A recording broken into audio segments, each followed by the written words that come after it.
Hello friends, మనలో చాలా మందికి తెలియని విషయం గురించి ఈరోజు మనం మాట్లాడుకుందాం. మీరు చాలా మూవీస్ లో చూసే ఉంటారు, రివెంజ్ తీర్చుకోటానికి హీరోలు తర్వాత జన్మలో మళ్లీ పుట్టి వాళ్ల రివెంజ్ తీర్చుకుంటూ ఉంటారు. కాని అదే జన్మలో చనిపోయిన తర్వాత ఇంకొకరి శరీరంలోకి ప్రవేశించి తనను చంపిన వ్యక్తుల మీద రివెంజ్ తీర్చుకున్న రియల్ ఇన్సిడెంట్ గురించి మీరు ఎప్పుడైనా విన్నారా? వింటుంటేనే షాకింగ్ గా ఉంది కదా. మీరు అలాగే ఆ షాక్ ని కంటిన్యూ చేస్తూ ఈ వీడియో మొత్తం చూసేయండి. ఇంకా మనం విషయంలోకి వచ్చేస్తే అది 1983 ఆగస్టు నైట్. ఆగ్రాలో ఒక famous businessman Suresh Varma తన ఇంటికి వెళ్లి ఇంటి బయట ఆగి బయట నుండి హారన్ కొడతాడు. కాని ఇంకా ఎవరూ బయటకు రారు. తర్వాత కొద్దిసేపటికి ఒక ఇద్దరు వ్యక్తులు ముసుగులు వేసుకుని వచ్చి సురేష్ వర్మని చంపటానికి వస్తారు. అది చూసి సురేష్ వర్మ పారిపోతూ ఉండగా వాళ్లు వెంబడించి సురేష్ వర్మని ఆపి గన్తో తలమీద కాల్చి చంపేస్తారు. కాని చనిపోయిన సురేష్ వర్మ మాత్రం అక్కడితో ఊరుకోడు.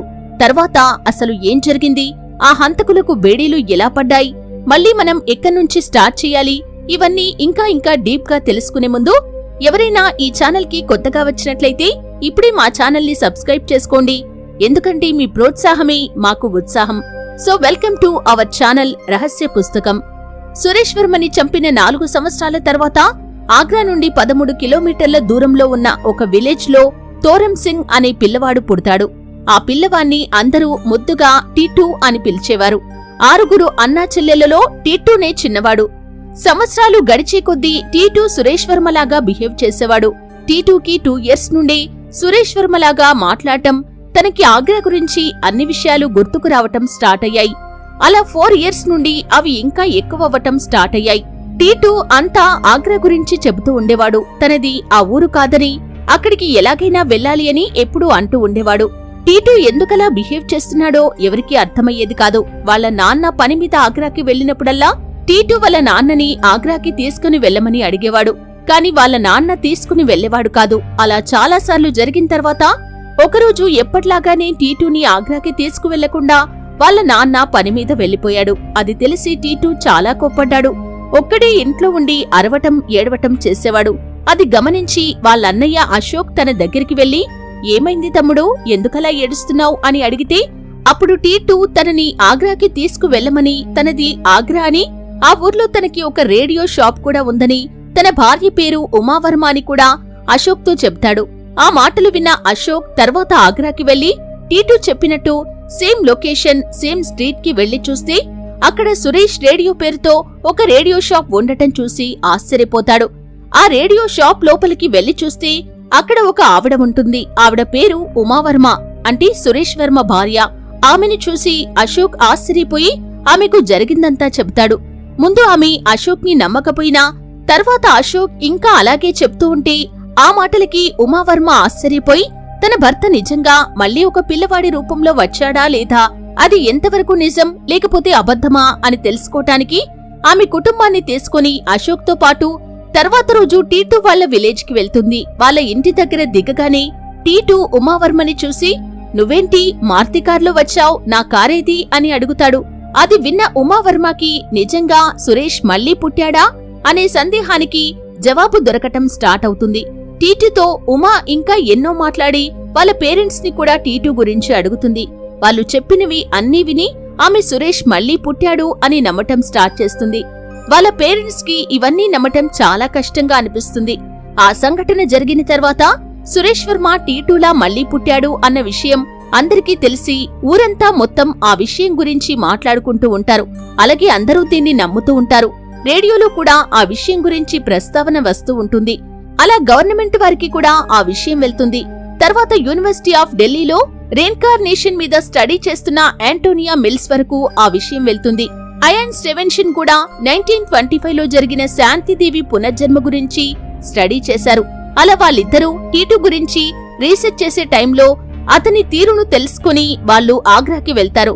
అక్కడ ఒక చెట్టు కింద సురేష్ వర్మ దాచిన బంగారు నాణాల గురించి టీటూ చెబుతాడు.